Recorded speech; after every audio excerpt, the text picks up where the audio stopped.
inviting me to this symposium and giving me the opportunity to reflect on some of the works in our recent exhibition in the context of energy. Uncommon Ground, Land Art in Britain, 1966 to 1979, is co-curated with Nicholas Alfrey and Ben Tufnell for the Arts Council collection in the UK. It's been on show at 4 venues in the UK since last May, and is currently on show at the Yorkshire Sculpture Park in the north of England. This installation photograph you're looking at is from its previous venue at the Mead Gallery at the University of Warwick. And just with reference to Amanda's talk the other day, this work in the foreground is made from shards of plastic by Tony Cragg from 1978. I'm not going to talk about this, but just to reference that. The title of my presentation comes from the title of an enigmatic work by Richard Long, an artist who is in our show. And the work is from 1980, and it's called Power Line Walk, from a water wheel to a nuclear power station. I envisage talking rather directly about works from the period in which Britain's dependency on one dominant form of power generation, coal, was supplanted by others, oil, but also nuclear power, during the period when Margaret Thatcher was British Prime Minister. Despite lengthy searching, I couldn't find an image of this particular work by Long anywhere. It's not in our show. This is the closest I came, a mention in a book by an American art critic and curator, and not in the context of energy at all, but in a book about contemporary art and the art of prehistory, Lucy Lippard's Overlay. In the slide you see the cover of the book on the left and the mention of enigmatic work on the right. The title of Lippard's book seems to derive from another book, one first published in 1925, but at the time of Lippard's writing, popularised through its republication in a series of inexpensive editions throughout the 1970s, The Old Straight Track by Alfred Watkins, and this is the cover of a reprint from 1972. Watkins spent several decades of his life endeavouring to prove his theory of the existence of a network of straight ley lines connecting sites in the landscape. In prehistory, the leys were a practical system for navigating. The network became the basis of a system of ancient trackways, with important intersections and nodal points gaining significance as places for gathering, trading, and religious observance. Thus, markstones, site notches on the horizon, as you see in these examples from Watkins' book, beacons and reflecting halls, come to connect spots of traditional sanctity by ley lines. And here I show Watkins plotting ley lines on a map. If the ley lines don't exist, observed Lippard, then Alfred Watkins was a very good conceptual artist. Watkins' speculations led him to connect the ley system to a global network and to systems of ancient knowledge now lost. In the 1970s, speculative theories around ley lines drew in theories of UFOs and celestial alignments to bring ever more mystical interpretations to this network of lines of power. I recall that when I first heard of Watkins' book in a lecture by British geographer Stephen Daniels, when I was an undergraduate student in the late 1980s, he speculated that Watkins' vision of a network of lines standing out like glowing wires all over the surface of the country may have been inspired by witnessing the installation of the electricity national grid, with its wires and pylons traversing the English landscape. More recently, Daniels has investigated the significance of Watkins as a photographic innovator, and I'll return briefly to that aspect of Watkins' work towards the end of my presentation. The first page of Watkins' book introduces his thinking about sources of knowledge of the past. He identifies 3 types of evidence. The first is what exists on or in the earth. The second exists in words, in the oral record and in place names as well as in written words. The third type of knowledge, and I quote from Watkins, is from folklore legends, lingering fragments of fact disguised by an overlay of generations of imaginings. Lippard seems to have burrowed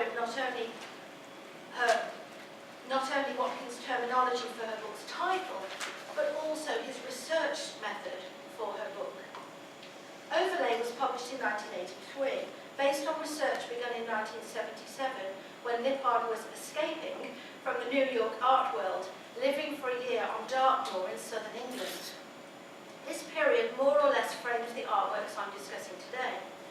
But Watkins' project, with its fragments of fact underlying generations of imagining, informs its wider parameters, indeed exceeding both recent art and human history. The art I'm going to discuss evokes histories of the earth itself. In the absence of Long's Powerline Walk, except in Lippard's words, I'm going to focus my presentation on two works currently included in the exhibition Uncommon Ground. And in each case, I'm going to consider one other example of each artist's work that is pertinent to the subject of my talk, and I hope to the themes of the conference. John Latham's derelict land art, Five Sisters, is from 1976 and, as its title makes clear, engages critically with the term land art, which was becoming institutionalized in art history at the time the work was made. It was becoming a generic term for a new art of landscape, usually involving large-scale and/or direct engagement with the material of the earth. The other work is mentioned by Lippard in the same paragraph, at the same breath, as Powerline Walk.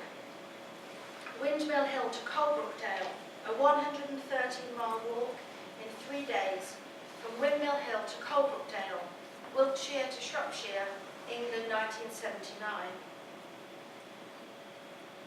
This work by Richard Long was made in the year of the 200th anniversary of the building of the Iron Bridge at Coalbrookdale. His 113-mile walk concludes at an iconic symbol of the beginning of the Industrial Revolution in Britain, near the site where Abraham Darby first developed the technique of iron smelting using coke, and 5 years before the same material was put to use in Watt's steam engine of 1784, one of the end-of-the-world events identified by Timothy Morton in his recent book Hyperobjects. The year this work was made has significance more broadly in British politics, culture and society.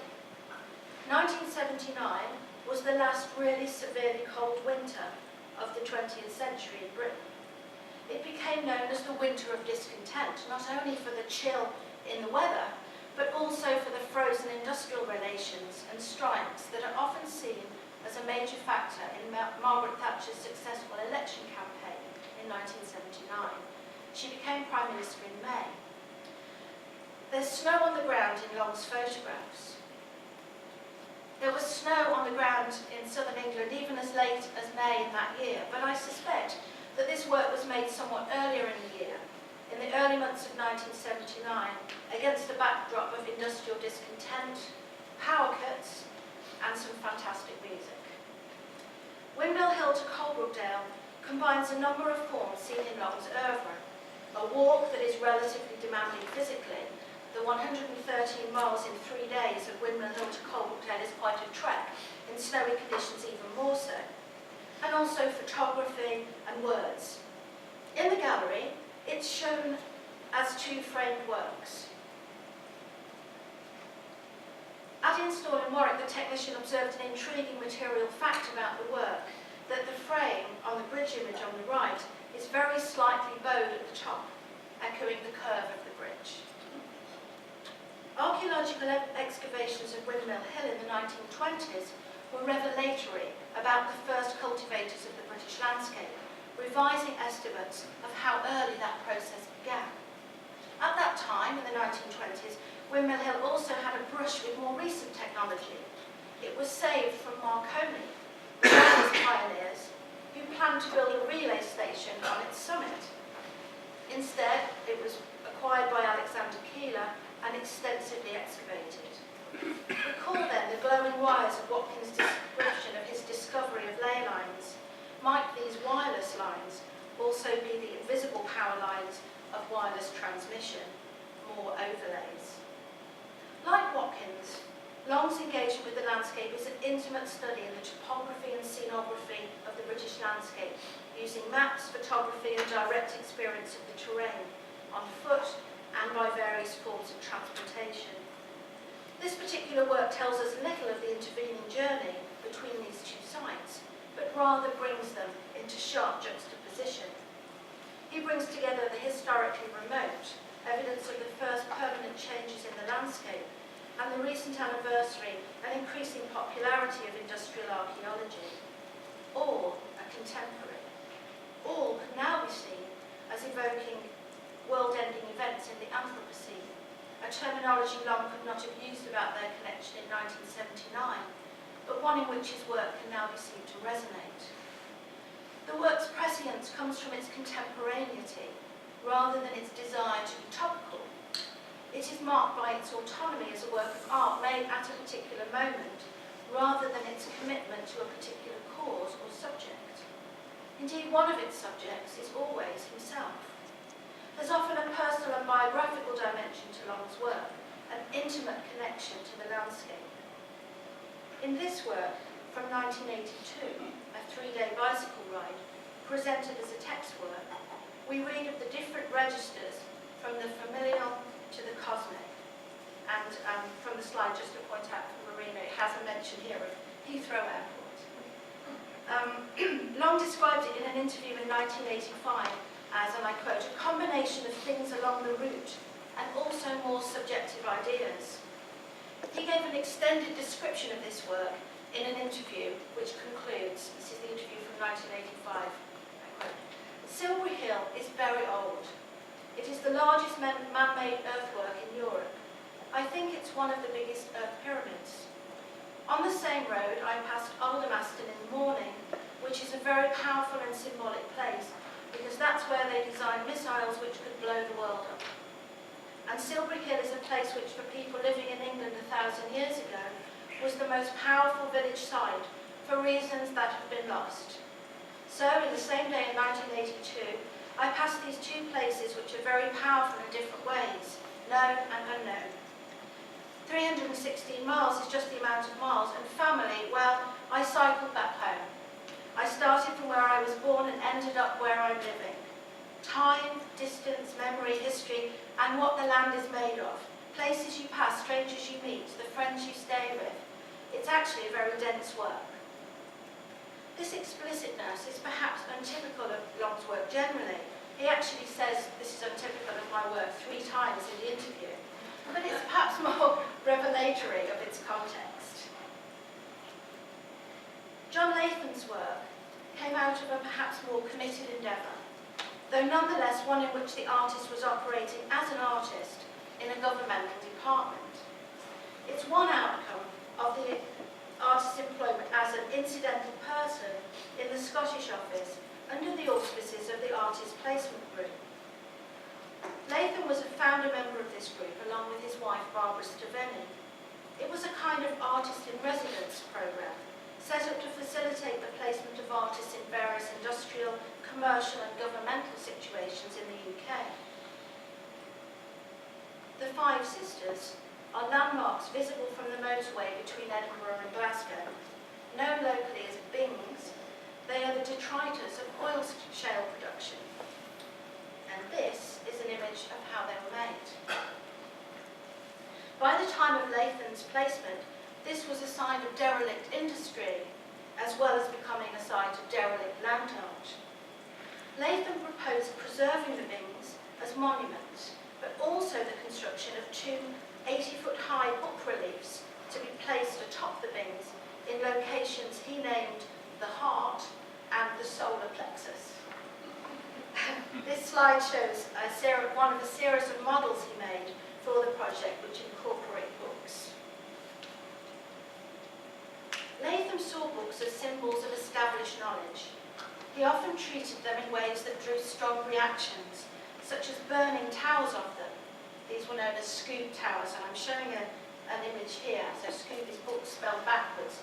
You see John Latham in the shades on the far right, and standing next to him is Gustav Metzger, who is really one of the most important environmental artists in the UK.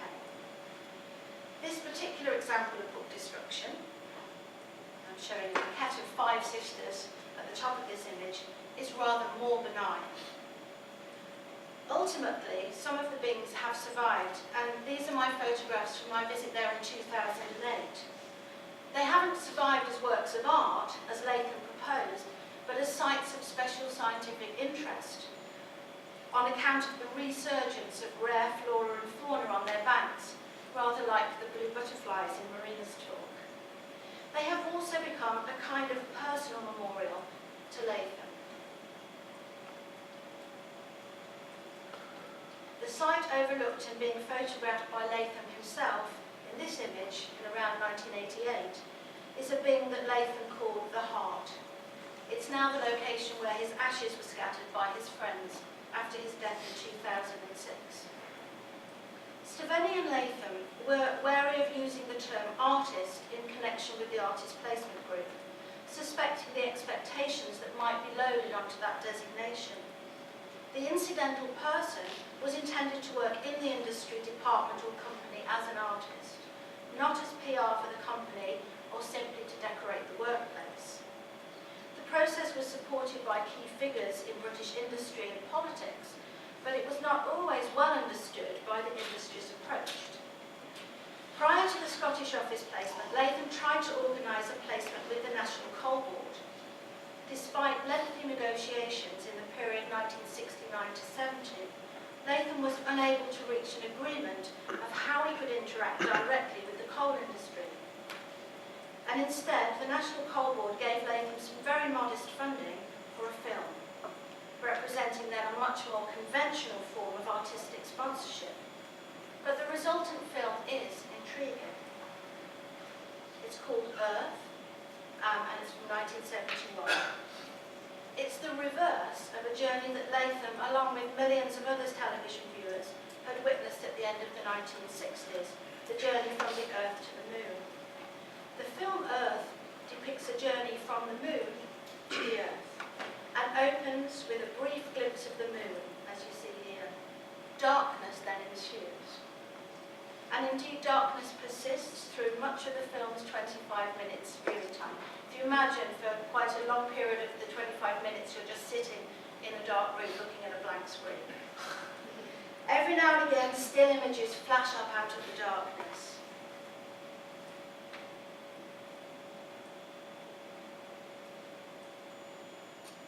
There is one, it's made entirely from still images, and there's one short section which shows an entire volume of the Encyclopedia Britannica at a speed of 1 page per frame, that is 24 frames per second.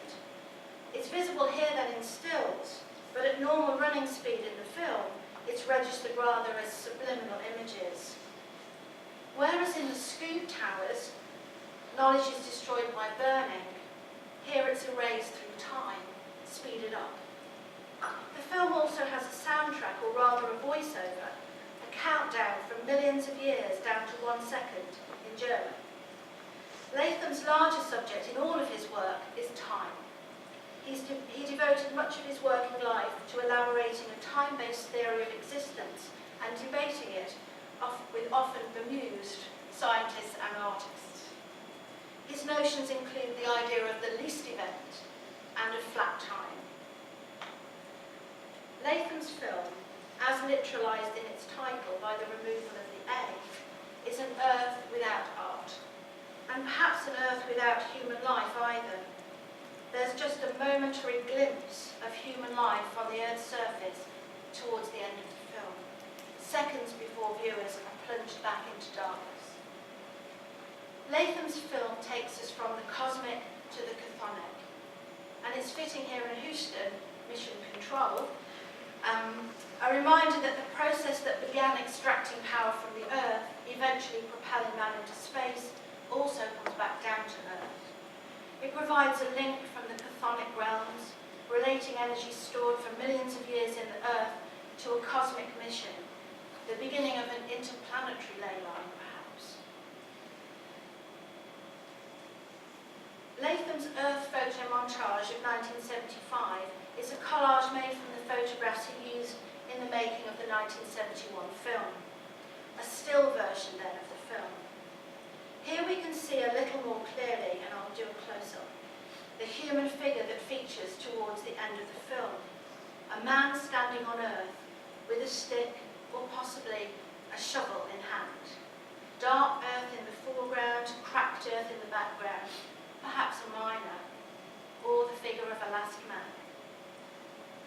Latham's Smithson's time-based theory and his use of photographic images bring us back to Alfred Watkins, whose most famous innovations in photography were connected with time and light exposure. He patented and manufactured inexpensive light meters from the 1890s onwards, such as the B meters shown here. One of Watkins' light meters was used by the photographer on Scott's Antarctic mission. I could say a lot more about this here, but for now, go back to the figure at the end of Earth.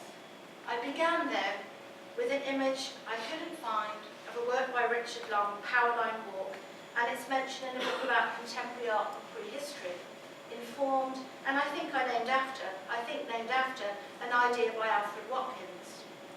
Watkins also gave his name to a photographic process, a darkroom technique that's known as the Watkins factorial development, and this relates the total development time of an image to the time it takes to first appear.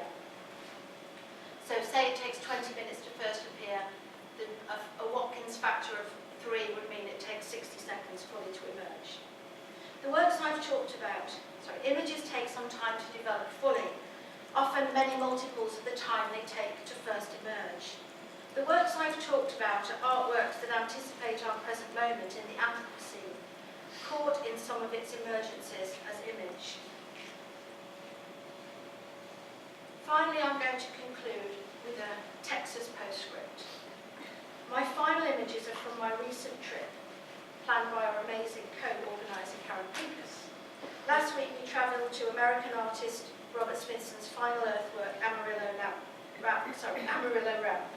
Smithson died in an airplane crash at the site, leaving the work in an early stage of development, staked out but not built.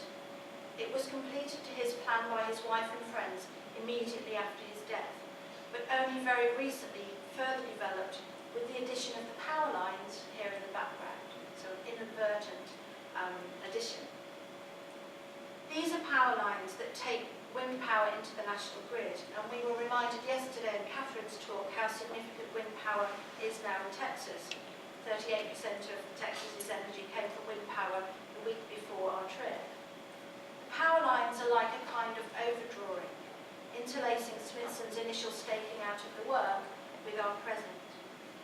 With the extension of Smithson's work, power lines followed in my presentation have taken us from a water wheel to a nuclear power station, via coal mining and oil shale detritus to wind power here in Texas.